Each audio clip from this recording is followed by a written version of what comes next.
Oh, did you see my butt? No? Okay. These costumes are so crappy. Alright, I'm gonna do that again. How about you like... Hey, do your frogging. I'm frogging. I'm frogging and my balls showing. Alright, when I come in, say, yeah, motherfuckers! Fuck you! I'm the motherfucker! And I'm gonna tell you how badass or shitty this movie. Joe, listen, dude, I am way too tired and way too drunk for this bullshit.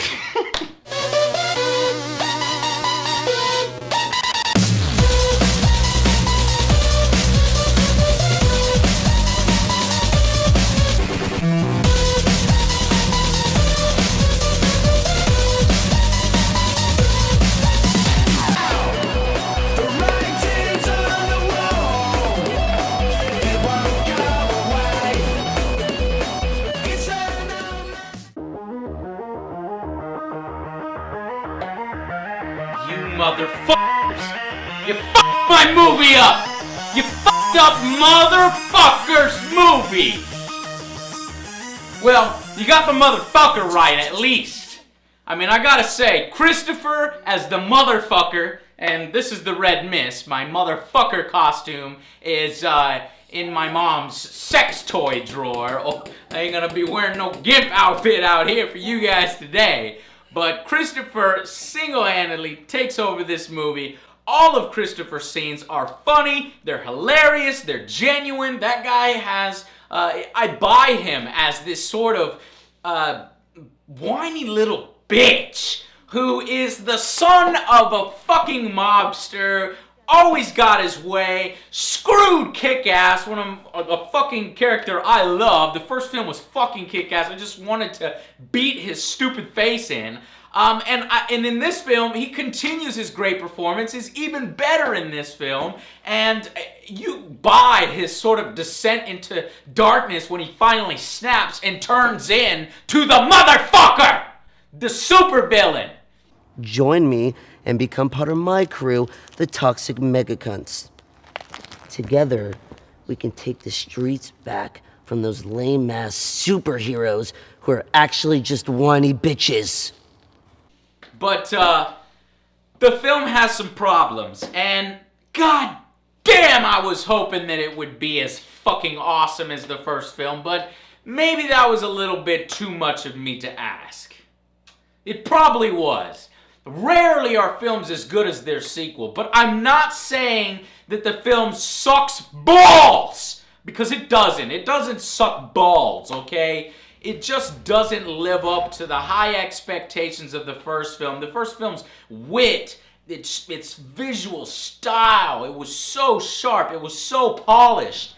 It hits you on an emotional level, man. It really got to me. I love superheroes. I love comics, and this idea of dressing up as a superhero and going out there and doing it yourself, that shit is awesome. And I gotta admit, for half a second there, I decided that I thought I might want to do the same.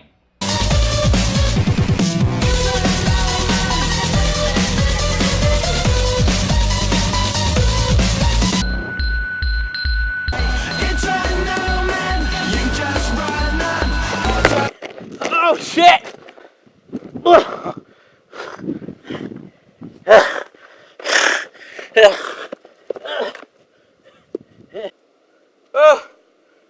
Being a superhero is hard work. Just watch the movie instead.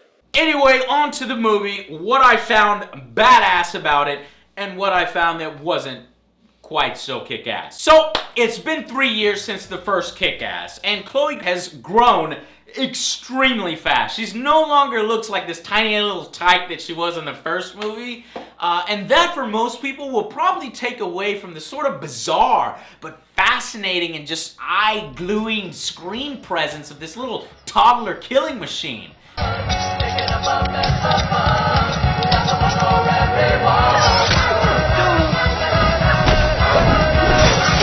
Now, there's no doubt in my mind, though, that Chloe is the one true hit girl. She plays her perfectly. She is hit girl. And in this movie, she's extremely awkward and out of place when she enters school. But, the subplot of her trying to live this normal life is an interesting one, even if it's not the one I expected or you expect as Hit Girl. But you totally buy that she is Hit Girl through and through, even with plain school clothes. She doesn't need to be wearing her badass outfit. Now, obviously, the next evolution for Kick-Ass is a formation of superhero leagues for these vigilantes that Kick-Ass has inspired.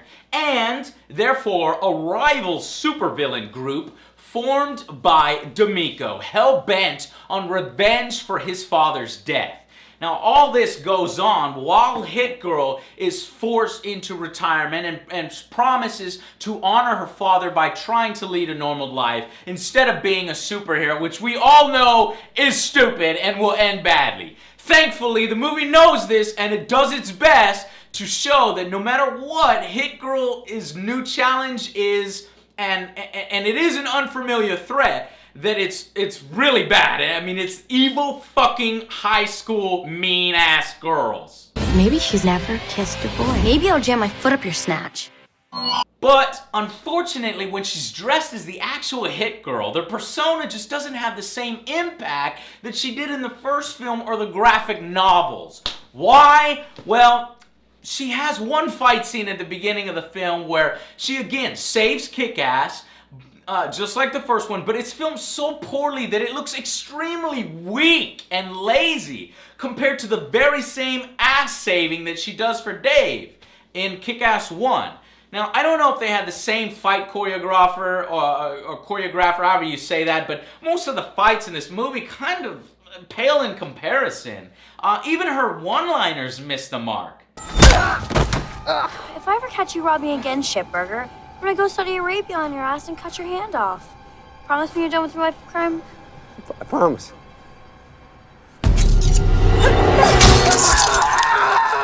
Pants on fire.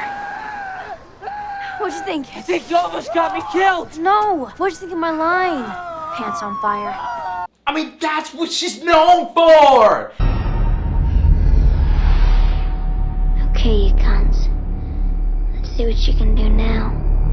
Eeny, meeny, miny, mo. Nearly every one of them was edgy, it was raw, sharp, to the point. Now, they almost seem juvenile. It's not clever anymore. And this lack of good brawling is apparent from the first scene to the last major superhero brawl, okay? And while you can forgive the other costume vigilantes for their lack of experience, though Jim Carrey does surprisingly well, it's disappointing to see that none of the fights reach that same dramatic level of the first film. Aside from perhaps flashes of the old Hit Girl when she goes up against Mother Russia in the final battle, which, by the way, Mother Russia is freaking awesome. Mother Russia! It's the story of these two titans coming together and creating this situation where we think Hit Girl is this unstoppable force of nature, but she just ran into something that is going to stop her, and that's Mother Russia. There wasn't blokes that were the size of Olga. That crazy-ass bitch villain is a perfect rival to sort of the innocence but yet raw killing power of Hit Girl. Mother Russia is just the same thing, like a machine, but just so twisted, so one single-minded and evil that it's perfect. And you have this pint-sized person going up against just this freaking mountain of a woman. It's crazy. Now, if it seems like I'm talking about Hit Girl so much in a movie called Kick-Ass 2, that's because it's really Hit Girl 2, okay? She's clearly the real star, and that's the way I like the film, okay? I like Kick-Ass, but truly some of the best scenes in the film are when she confronts her new opponents, teenage high school bitches, okay? Mean-ass girls. Really mean ones. And, and then the trials of dance team tryouts. To see her struggle in this new thing, and to see the resolution is oh so satisfying, which ends in quite possibly one of the most grossest scenes I've seen in a while. CGI diarrhea. Yeah, Don't ask, you'll see, okay? But that means that Kick-Ass, who's been doing some serious P90X workouts, is pushed into the background as more characters are introduced. He does get his own story arc, and it's a good one. It deals with personal loss and whether or not he should continue being Kick-Ass or not when faced with just pure evil and personal attacks. So he's still a factor, and that part of the story in Act 2 is great. But he certainly can't carry the film just on his own. That is actually probably the motherfucker, okay, who steals the show like I said earlier. This guy finally snaps and just goes full bore. It's awesome. Now, the movie moves and feels so fast. It's almost rushed during all these new character introductions. The problem is that we never really get to spend time to get to know any of them, like we did with when we first saw Big Daddy, Hit Girl, Kick-Ass's friends, or even the various mobsters in the first movie. And what does it do? It leads you to not give a fuck about any of the new characters. Nobody even comes close to Nicolas Cage as Big Daddy, who did, equally as well as this nerdy father that he did as a vigilante, a seriously imposing badass one. Now, Donald from Scrubs is great as Dr. Gravity in the scenes that he's given, which only makes you wish for more like we saw in the comic. Now, same for Jim Carrey as Stars and Stripes. You can tell he's having fun in the role, which confuses the hell out of me because Jim, you're pissing me off because you came out to promote against the film when clearly he was a fan of the original comic. Carrey is playing Colonel Stars and Stripes, and what he brings to the movie is just unpredictability. You just have no idea what that guy is going to do, and he was such a massive fan of the first film that I had no worries that he was going to do anything that didn't fit into the franchise. I love Jim Carrey, and I think what he did with that, with Colonel Stars and Stripes is brilliant, and he was so good. Which Blockbuster Buster pointed out in his Kick-Ass review.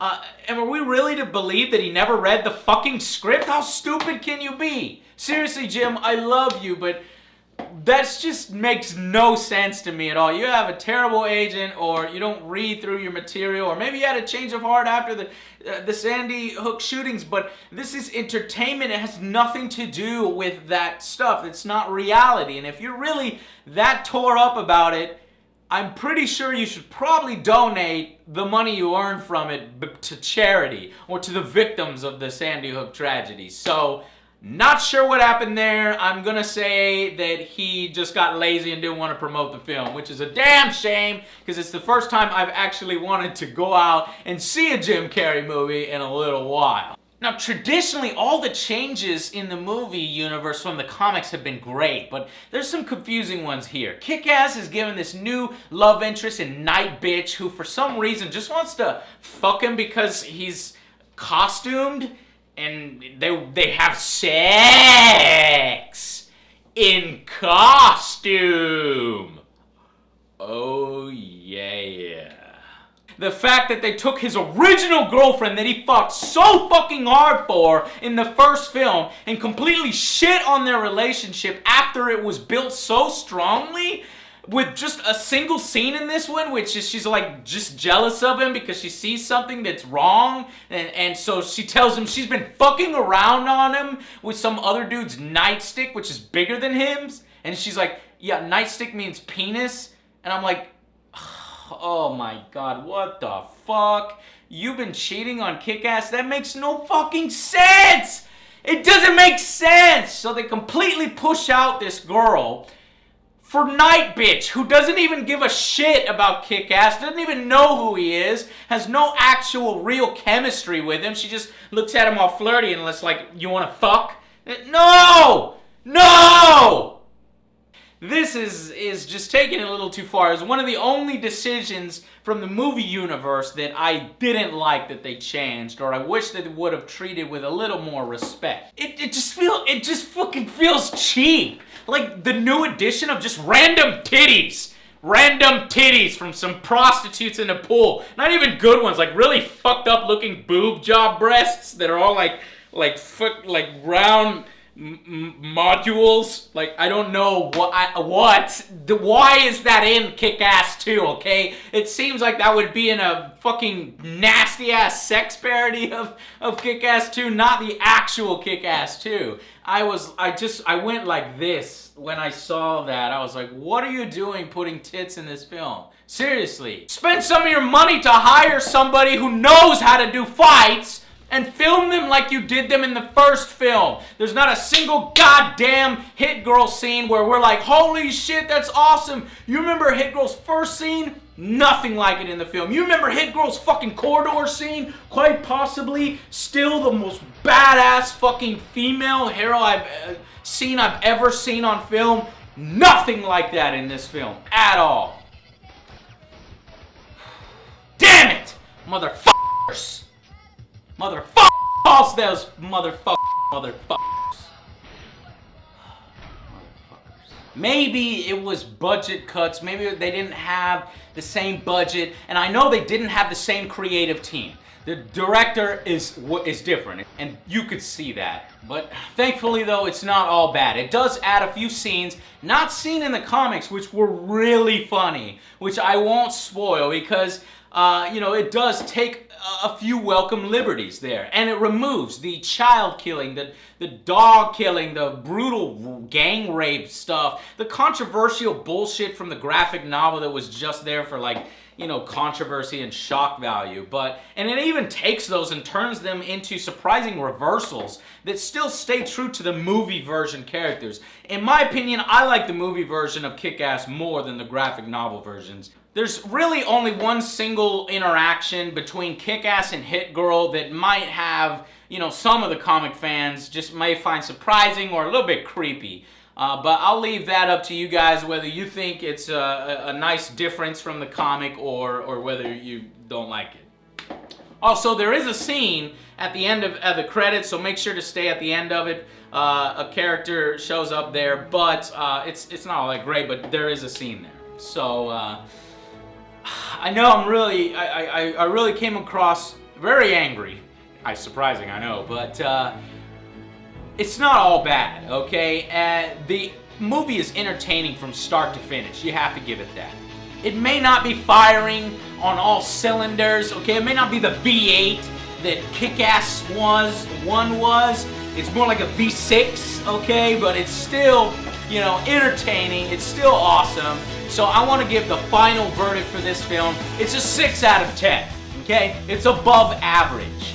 It still manages to get all the right things, hit on all the right things, keep that over-the-top humor, but it doesn't do anything particularly well.